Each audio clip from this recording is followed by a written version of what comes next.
after your first contact experience, did you notice any differences apart from the bump behind your ear? Well, the bump was the first thing that I noticed, but over the course of the day, I came to realize that there were certain parts of things that were going on with my body that were different. I had an accident when I was a little girl, and I lost the hearing in my left ear, and all of a sudden everything seemed louder to me that day, but it was actually I had just regained my hearing. I also had in an accident with a tractor. I had broken my wrist, and it was always very painful to write, and when it rained it would hurt. It was kind of a very early case of arthritis, and So it was... This was a long time before then? Yes. It had been several years before, but it had healed wrong, so there was always a lot of pain whenever I had to write things, and my wrist was completely healed.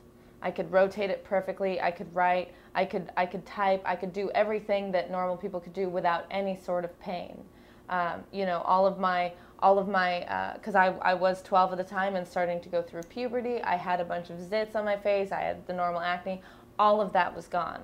All of those things were completely and utterly gone, and they remained gone long after. Now, did you have your wrist investigated again through medicine, x-rays, anything, to see if any actual physical change had occurred, or if this was coincidence? I didn't have to. I felt a physical change had occurred. Plus, I was 12, and my parents were just happy that that I didn't complain whenever I had to come home from school about the pain in my wrist. They were just happy about that. So. Excellent. If your first contact experience, you experienced a sort of physical wellness, the loss of acne, the repair of your wrist. How would you connect this kind of thing with Mr. Bailey, with our investigations of Sam Bailey? Well, again, like I was saying earlier, the prevalence of their technology in order to keep people alive, we haven't even touched upon. We keep people alive much longer than we used to nowadays. You know, a few hundred years ago, if you would have told somebody that people would be living to 80, people would be astounded. You know, just like our thinking right now of a 600-year-old creature or a human is completely strange.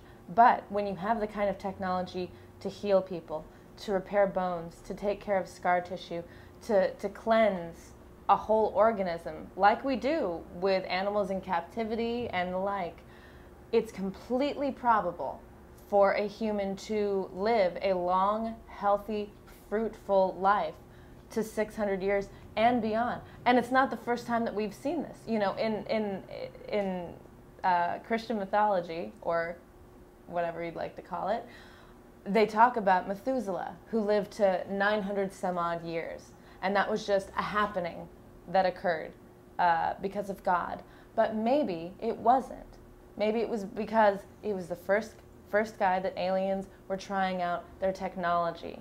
They're not trying to hurt us. I think they're just trying to help us live longer, healthier, unabashed lives, so that we can be active, and so that once we reach 40, our hips don't hurt, and all of these other things. I think they've come to that point where they can cure people without just, you know, arthritis medication or aspirin. You know, those are pitiful little examples that we've come up with, and I think their technology far surpasses us.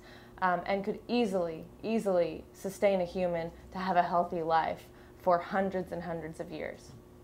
Do you think this then is some sort of genetic manipulation, or are you saying that Sam Bailey is a purely alien creation? You know, I've definitely thought about that. I think it more has to deal with genetic manipulation. I don't think he's an alien being. I don't think he was spawned in their in a lab, in a spaceship, or anything like that. I just think that he was genetically programmed in order to have this longer lifespan. We genetically program ourselves all the time in taking medicines and taking drugs and taking herbs and taking supplements that all help us to feel healthier and help us to live longer, that we didn't have many, many years ago. People are living longer. They're being healthier longer. There's no reason that this new technology that they have wouldn't allow somebody to hang on. I mean, people can, live in hospitals for years at a time just on oxygen support. So why couldn't they instill somebody with that, with something that we haven't found yet? They have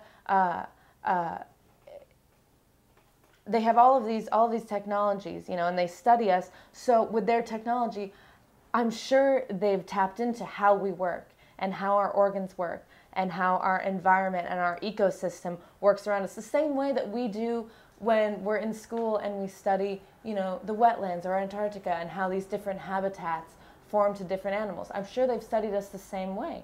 And we capture animals and tag them and do tests on them, so I'm sure they've done the same with us, and they would be perfectly capable of allowing a man to live for 600 years and more. I'm sure he's not even done.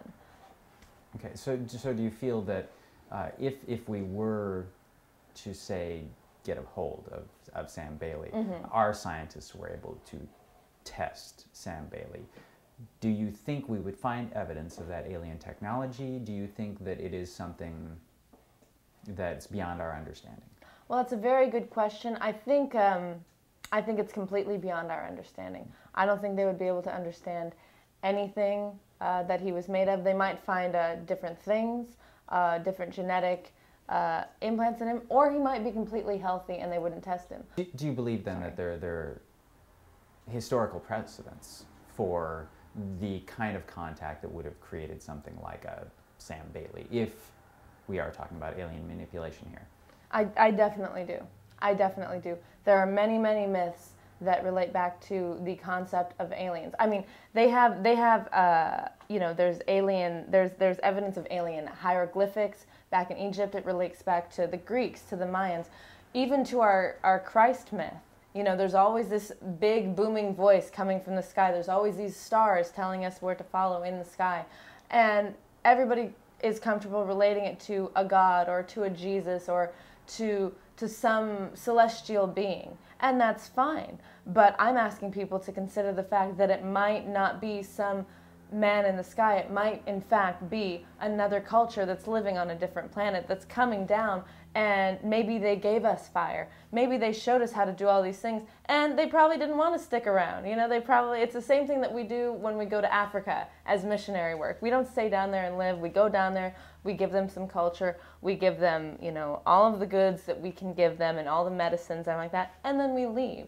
I think that they're just acting along the same principles. But do you think that these other examples that you gave of Greek mythology, the hieroglyphs, these other things, couldn't they be simply, as you suggested, myths created by people, myths, and that wouldn't that explain the situation? We seem to have a gift for fiction. We do seem to have a gift for fiction, and it's a lot easier, and especially when, for example, when the Bible was written, science wasn't very predominant. It wasn't even really a factor yet in our culture or in our society. So of course it's a lot easier to explain it in some transcendental kind of celestial way, because that's the only way they had. That's the only way a lot of cultures dealt with things until the current days. We have so much science and technology now, which is still not as advanced as it could be, but we're only now starting to look into the cosmos and explore all of these other worlds and see how much of ourselves actually comes from the stars. And it's incredible, because so much of it, we're made of the universe, all of us. And so of course there's going to be that natural connection with something higher, something bigger out there. And I think instead of a God or a Jesus, it's just another race that's trying to help us. Thank you for joining us. This has been Aaron Lester with WhoIsSamBailey.com. Once again, our guest has been Fiona Gordon. Thank you. Thank you.